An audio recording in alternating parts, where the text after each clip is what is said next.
Oke, saya akan di ini dulu di ayatnya yang pembukaan, yaitu Yohanes 4 ya. Ayatnya yang ke 14 ya. Ayat 14 kita baca ya. Tetapi barang siapa minum air yang akan kuberikan kepadanya, ia tidak akan haus untuk selamanya. Sebaliknya, air yang akan kuberikan kepadanya akan menjadi mata air di dalam dirinya yang terus menerus memancar sampai kepada hidup kekal. Wow, ini yang luar biasa ya. Tidak ada satupun yang berani ya di Alkitab manapun bahwa menyatakan dialah hidup kekal. Siapa percaya ya. Jadi saya percaya, dan inilah menjadi harta yang berharga ya. Emas, perakmu, jabatanmu gak ada arti, tapi ketika engkau ada air dalam kehidupanmu, yaitu Yesus air kehidupan, maka engkau akan menerima janji hidup kekal. Amin. Nah, sorry kasih Tuhan, saya percaya bahwa apa yang dikatakan firman Tuhan itu ya dan amin. Ya, saya mau sampaikan dulu dari pasal 6 ya. Saya percaya gini, setiap kegerakan, langkah-langkah kegerakan Tuhan Yesus itu semua mengandung pesan. Tiap langkah dia itu mengandung pesan. Itulah kehebatan dia. Makanya kehidupan dia tuh benar-benar tidak tertunda. Padat 33,5 tahun. Mungkin orang berpikir, kok masih muda udah dipanggil? Karena dia padat. Kalau kita kan banyak menyimpang ke sana sini, nggak pernah berhenti akhir. Kalau kayak bangsa Israel nggak masuk tanah perjanjian.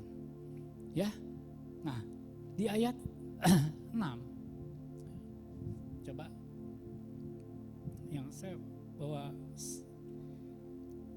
kita mau lihat, belajar dari setiap pesan Tuhan, kegerakan Tuhan ya. Hal itu di Yohanes 4 ya, tetap 4 cuman ayat 6. Di situ terdapat sumur Yakub. Yesus itu sangat letih oleh perjalanan, karena itu ia duduk di pinggir sumur itu hari kira-kira pukul 12 ya. Saya mau katakan begini, Yesus itu sangat letih. Apa maksudnya? Ya, dia sebagai anak manusia, perjalanan dia cukup jauh, makanya dia letih. Tapi yang mau saya sampaikan, dia tidak akan menyia-nyiakan waktu, kesempatan yang ada. Ya, tadi sesuai dengan di bulan Iyar ini, redeeming the time, ya, jangan menyia kesempatan. Ingat, kesempatan itu berharga, ya.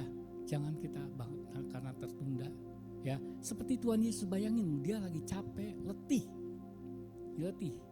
ya. Tapi dia tahu ketika dia ada wanita Samaria, dia tidak diam, justru dia menyampaikan pesan Tuhan. Jangan main-main, ya. Emang di sana nggak ada yang lebih hebat dari wanita itu, wanita yang nggak terpilih, wanita yang terbuang, tapi dipilih untuk memberitakan Injil di kota itu. Dan luar biasa ya. Siapa dia? Tapi kok Tuhan pilihnya dia, orang yang dibuang, yang gak berharga. Ini menjadi pesan buat kita ya. Ini pesan melalui Tuhan Yesus berkata bahwa Tuhan itu dalam keadaan letih aja, terus dia tidak pernah akan diam untuk mengabarkan Injil ya. Itu yang saya mau kasih tahu, bagaimana setiap langkah Tuhan itu mengandung arti ya. Dan kita tahu juga ya bahwa Tuhan artinya tidak berbicara juga tidak menghilangkan setiap kesempatan ya. Apalagi sekarang menandakan bahwa dialah adalah Allah yang selalu ada pada setiap waktu, pada setiap saat. Nggak peduli kapan, siapa saja, siapa engkau ya, dia nggak peduli. Dari bangsa manapun dia nggak peduli ya. Tetapi itu ya hebatnya Tuhan, bahwa setiap kita mau diselamatkan. Ya. Nah, sorry kasih Tuhan. Jadi hari ini yang saya katakan bahwa Yesus berbicara bagaimana pesan Tuhan ketika di ayat tadi, ya, bahwa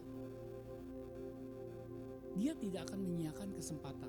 Artinya dia berbicara, bahkan ditulis sangat letih, berarti capek banget.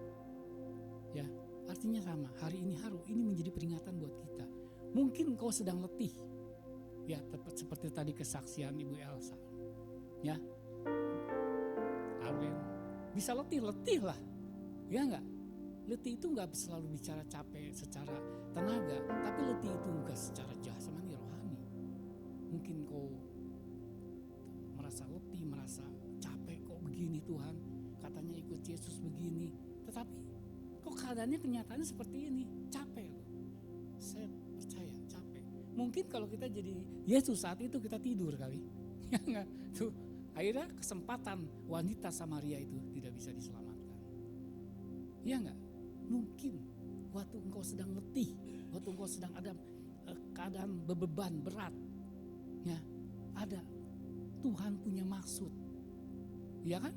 Tuhan punya maksud. Hari ini ayo sadar kita semua, jangan mengeluh, hanya memikirkan. Dan tadi kayak Bu Elsa ngomong, bagi Tuhan gak ada yang mustahil, karena dia punya rencana, dia punya rancangan, dia punya waktu yang berbeda. Contoh rancangan, mungkin kayak kita semua termasuk saya, ada yang rancangannya pengennya yang terbaik dong, betul gak? Pengennya yang ini. Tetapi beda rancangan Tuhan. Tuhan tahu, nanti kita lihat. Iman itu pasti percaya ada sesuatu, ya gak? Makanya ayo percaya, gak peduli mau kelihatannya yang ini lebih ini, yang ini lebih ini, gak peduli. Tuhan pakai justru yang tidak diperhitungkan, itu yang mau diangkat sama Tuhan, supaya nama Yesus dipermuliakan. Kalau yang udah ngetop, apa yang mau dipermuliakan? Udah ngetop, tapi kalau yang direndahkan, itu yang Tuhan akan bawa di situ menjadi kesaksian. Ini Tuhan, ini pasti Tuhan. Nah, terus di situ dikatakan lagi, ia duduk di pinggir sumur hari kira-kira pukul 12. Itu 12 siang, betul? Di situ adalah hari istirahat. Ya, makanya perempuan itu Yesus lagi sepi sendiri, tiba-tiba perempuan itu datang. Kenapa datang jam 12? Kenapa coba?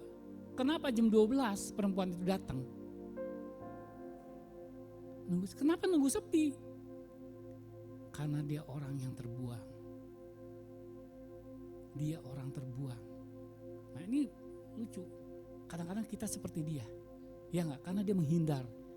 Ya, dia kalau ketemu orang malu, rasanya menghakimi. Betul, memang manusia kan begitu. Termasuk kita. Kita sering selalu, wah dasar dan sebagainya bisanya.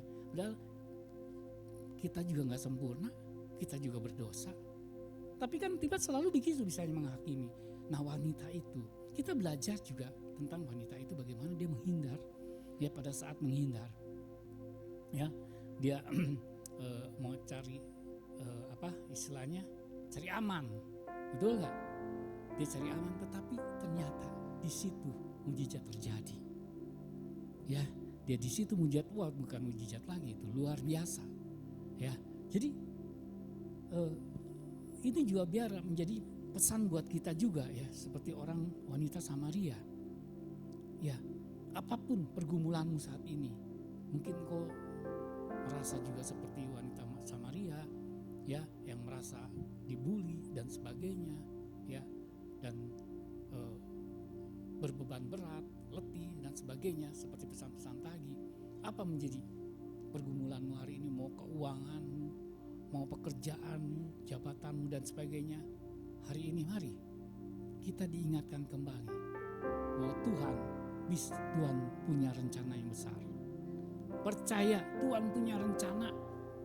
Walaupun kau di dalam lembah, bahkan dikatakan tongkat dan gada menghibur. di situ akan melihat mujizat. Siapa sih yang udah nggak, saudara bayangin tentang seorang di Gerasa, tahu ya semua ya, orang yang sakit jiwanya sakit loh, sampai akhirnya dibuang ke Gerasa supaya karena dia udah nggak bisa diatasin, bahkan sampai aja dipatahin sama dia, udah kerasukan. Tetapi tahu nggak kalau kita lihat kisahnya, ya perjalanan Yesus itu jauh loh, sampai dia harus lewatin satu danau dan itu sampai dia kena badai. Ternyata ujungnya cuma nyelamatin orang gila. Ya ampun. Emang gak ada yang lain-lain di situ? Lihat nggak betapa berharganya satu nyawa di hadapan Tuhan. Orang Gerasa itu disembuhin. Bahkan juga sampai seperti wanita Samaria, dia memberitakan semua kabar Yesus sampai di kota. Lucu ya. Justru orang-orang seperti itu yang dipakai. Hari ini ini menjadi kekuatan buat kita semua. Ya. Karena Tuhan itu yang berbahaya itu kesombongan. Kalau kita diangkat tanpa proses itu sombong. Itu manusia itu punya benih sombong. Itu ada ada yang tersembunyi yang kita nggak tahu. Itu harus diproses. Kalau nggak berbahaya, saudara bayangin kalau saudara udah jadi hebat, sombong, habis lah itu. Hancur generasi pasti. Ya nggak? Ayub, orang terkaya pada saat itu kan, di bumi ratain coba. Sampai habis hartanya, anaknya. Tapi ingat, ketika dia selesai diproses, diganti 2 kali lipat. Amin. Itu yang Tuhan mau alamin saudara dan saya. Diganti 2 kali lipat bahkan lebih. Betul? Percaya. Nah, saudara kasih Tuhan, hari ini apa menjadi persoalanmu? Nah, mari kita percaya. Kita percaya bahwa Tuhan punya rencana, ya. Dan kita juga percaya bahwa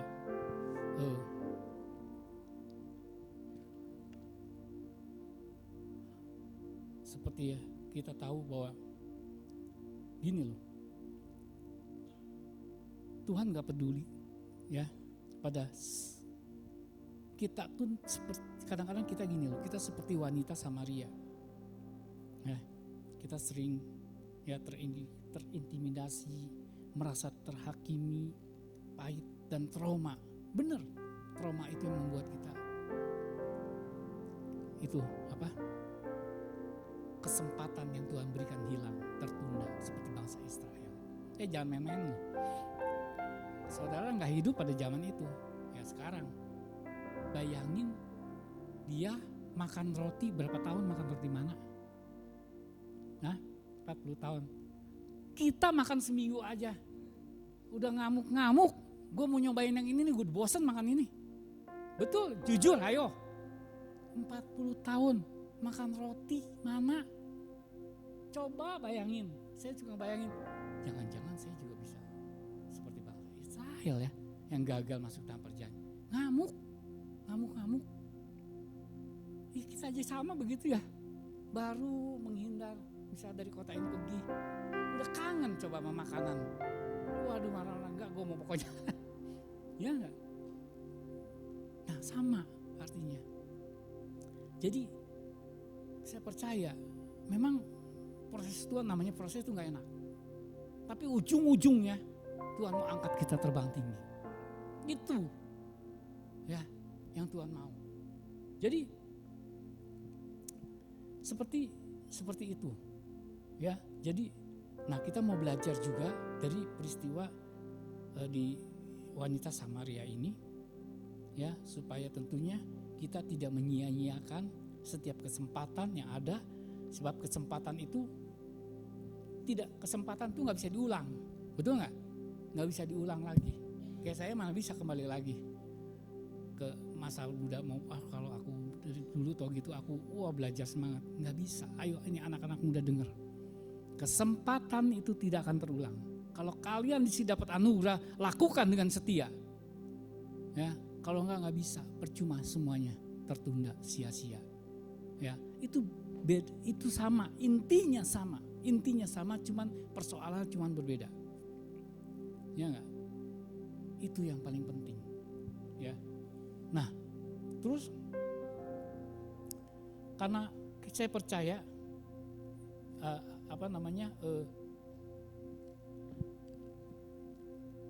karena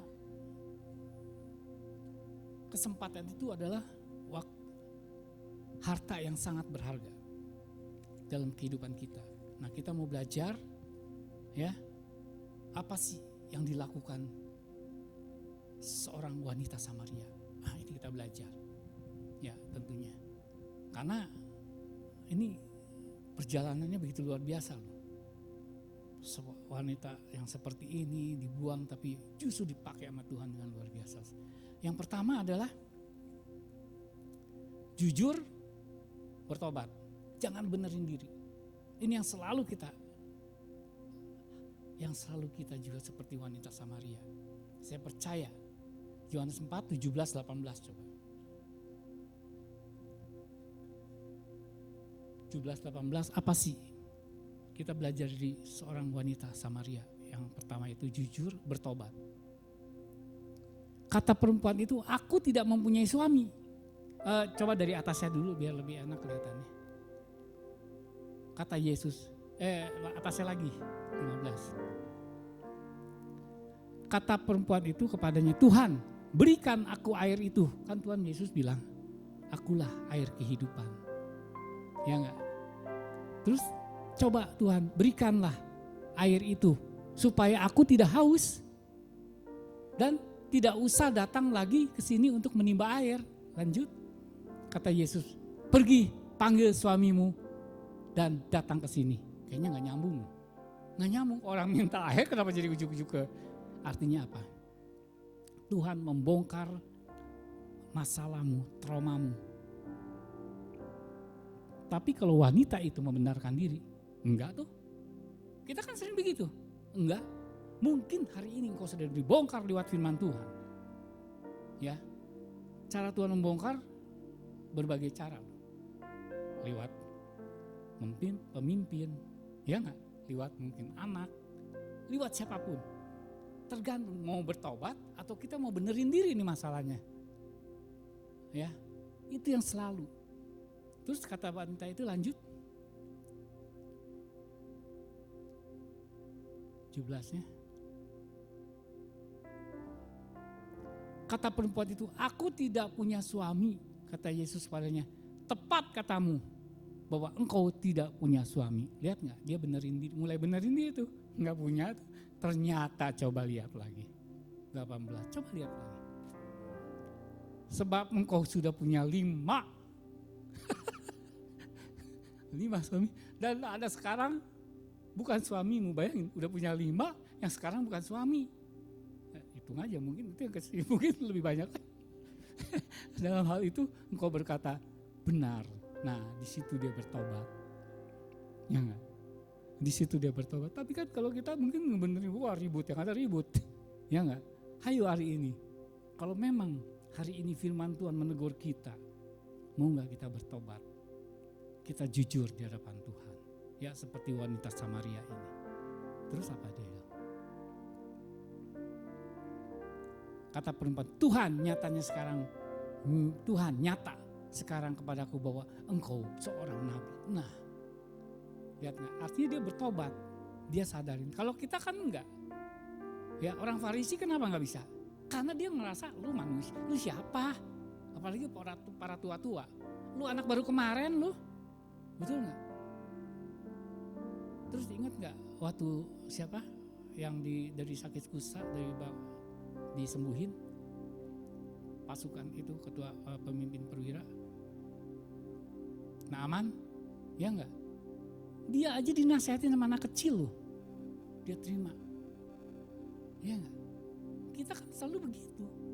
Selalu pikir pakai logika. Ya nggak? Tapi makanya wanita Samaria juga nggak kepikir. Ini ngomong soal air kenapa tiba-tiba jadi ke nggak nyambung. Suamimu panggil, nggak nyambung kan. Ternyata Tuhan sedang membongkar satu blind spot dia. Belum apa sih?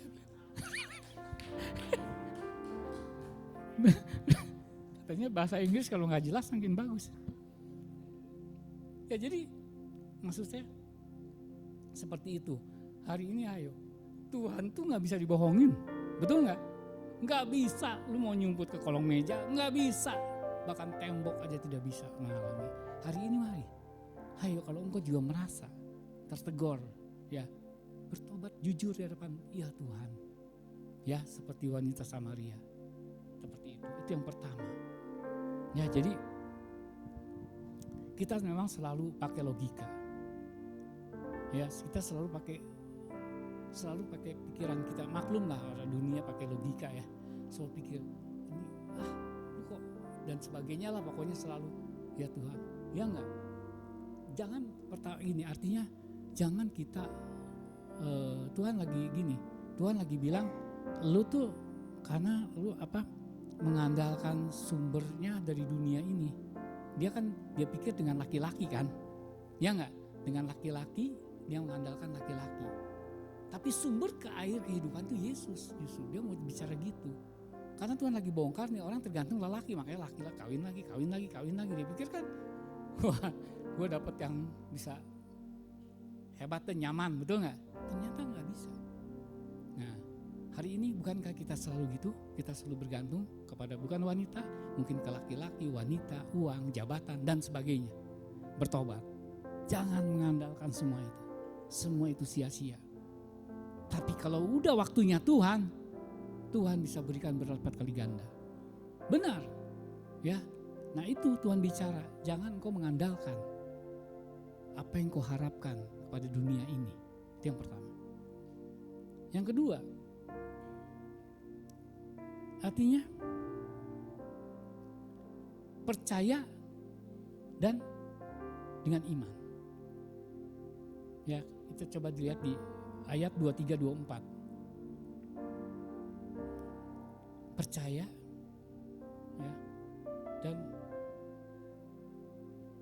tetapi saatnya akan datang dan sudah tiba sekarang bahwa penyembah-penyembah benar akan menyembah Bapa dalam roh dan kebenaran, sebab Bapa menghendaki penyembah demikian. Ya. Artinya kita tadi kan di atasnya selalu ditulis dia kan nyari Tuhan di Yerusalem, di mana sih atasnya, coba kata-katanya. Pada saat ya.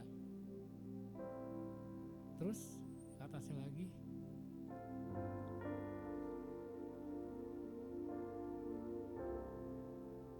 Nah, kata Yesus padanya, percayalah padaku hai perempuan, saatnya akan tiba bahwa kamu akan menyembah Bapa bukan di gunung ini, bukan di Yerusalem. Terus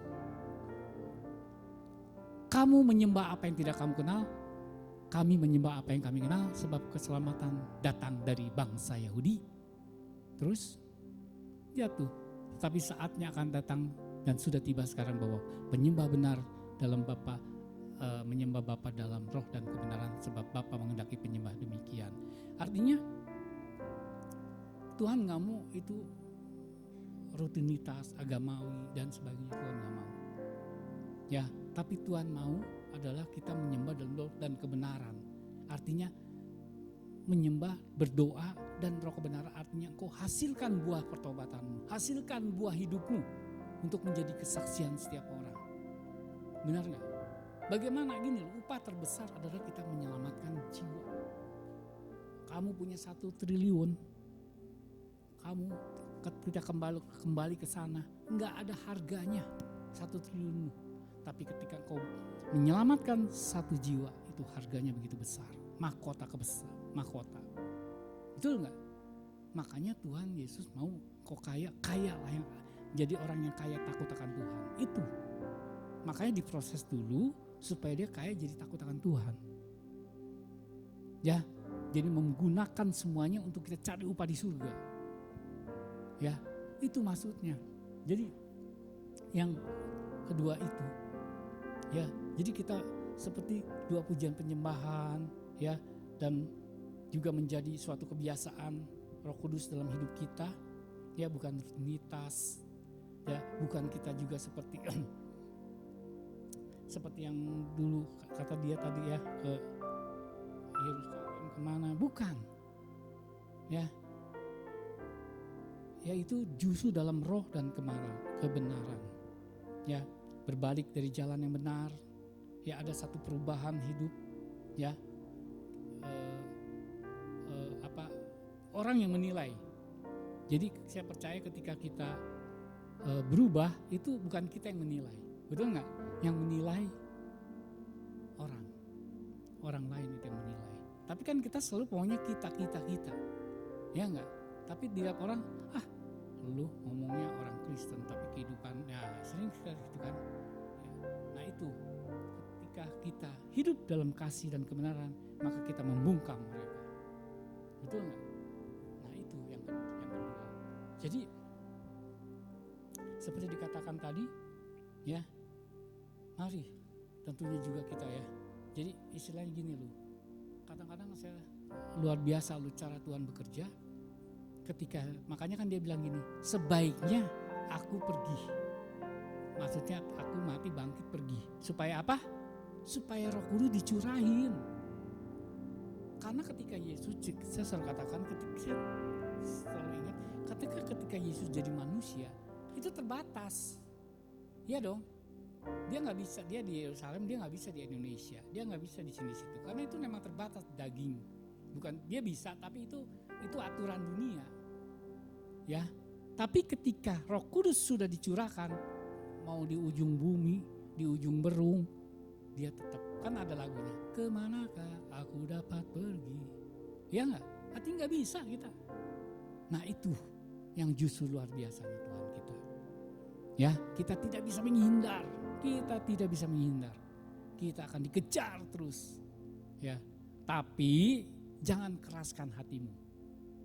Ya enggak, ketika kita sedang mungkin pergi jauh seolah-olah pokoknya capek gue benar-benar nih, ya, lelah, letih dan sebagainya, ya, ketika Roh Kudus datang menegur, ya, lewat firman, lewat mimpi, mungkin juga lewat, ya enggak, hamba Tuhan, mau enggak, ya, seperti tadi, kembali hasilkan buah pertobatan, ya.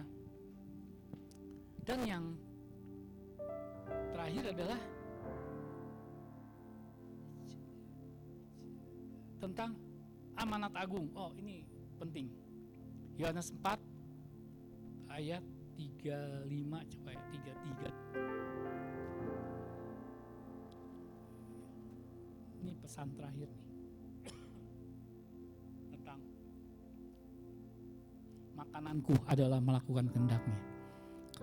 Maka murid-murid itu berkata seorang kepada lain, adakah orang yang telah membawa sesuatu kepadanya untuk dimakan? Nah, murid-muridnya itu dia bingung. Ya, waktu murid-muridnya datang nggak nyambung, dia kaget. Ya, Tuhan Yesus, makanya dia bilang, maka terus kata Yesus kepada mereka, makananku ialah melakukan kehendak Dia yang mengutus aku dan menyelesaikan pekerjaannya. Lihat nggak? Nah, ini memang nggak gampang mengertiin kata-kata seperti ini, ya nggak? Orang kan selalu pikirannya cuma makan, kedagingan dan sebagainya. Tetapi kekayaan dan sebagainya, harta. Tetapi tujuannya makan kan hendak mengutus, ya nggak? Makananku ialah melakukan kehendak Dia yang mengutus aku. Dari semua kehidupan, artinya yang paling penting itu Injil harus diberitakan. Engkau mau jadi dokter, engkau mau jadi pengusaha, mau jadi jenderal, apapun, Injil harus diberitakan. Artinya kan namanya juga amanat agung. Arti kata agung itu yang tertinggi. Harus diberitakan. Bahkan kalau kita ngerti lagi, bahkan itu upah terbesar, mahkota terbesar. Ya enggak? Tapi kan kita beda selalu. Makanya kalau kita tidak diproses, ketika kita diperkaya sama Tuhan, lupa pikirannya untuk pribadi. Ya enggak? Padahal ketika kita dipanggil mual kabawa. sedikit pun gak ke bawah. Terus apalagi? Bukan kamu mengatakan 4 bulan lagi tiba musim penuai, tetapi aku berkata kepadamu, lihat sekelilingmu, ladang sudah menguning dan matang untuk dituai. Terus sekarang juga penuai telah menerima upah dan ia mengumpulkan buah hidup kekal. Hidup kekal. Tadi kembali lagi diulang. Sehingga penabur dan penuai sama bersukacita, hidup kekal. Ya enggak? Nah ini maksudnya Tuhan. Ya harus ketika hari ini juga artinya kita yang terakhir adalah seperti wanita itu. Ya, mereka muridnya juga masih nggak ngerti, nggak nyambung makanya dijelasin sama Tuhan dan ternyata apa yang dilakukan wanita itu di ayat 39 coba.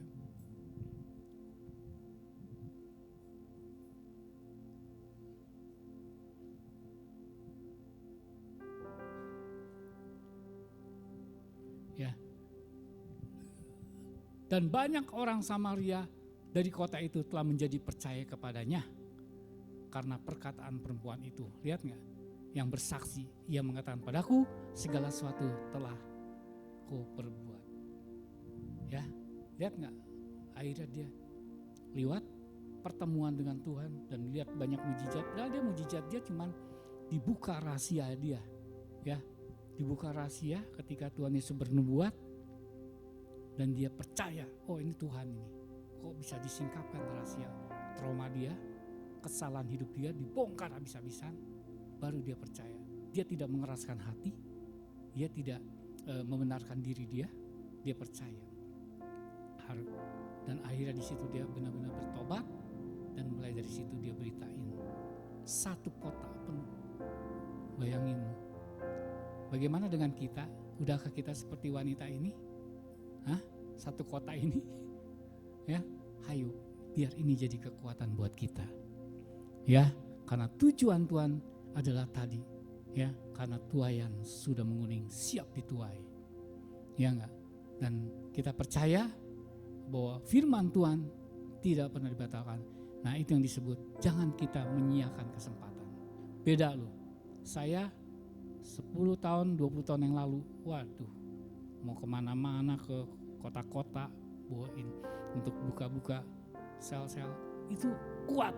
Tapi hari ini, boro-boro macet sedikit aja udah lemah. Itu saya kepikir loh, kalian mungkin gak kepikir, mungkin ya betul gak ya? Pak Agus, Bu Elsa mungkin yang udah mulai ada umur, Dr. Yanto, pasti udah mulai berbeda. Iya ya, sekarang udah cepet capek, lelah, bener, coba ya dulu ya. Dulu ingat, iya. Nah itu artinya ya. Jadi hayo ya, seperti biara di bulan Iyar ini kita tidak menyia-nyiakan kesempatan. Kita tidak menyia-nyiakan kesempatan, bahkan kita terus oleh Tuhan, kita percaya kita akan dipercepat. Apa yang hilang akan terus dipercepat. Ya, supaya kita tidak ada yang tertunda. Oke, jadi biara ini ya menjadi kekuatan buat kita semua lewat firman Tuhan, lewat seorang wanita Samaria, ya. Dan kita percaya bahwa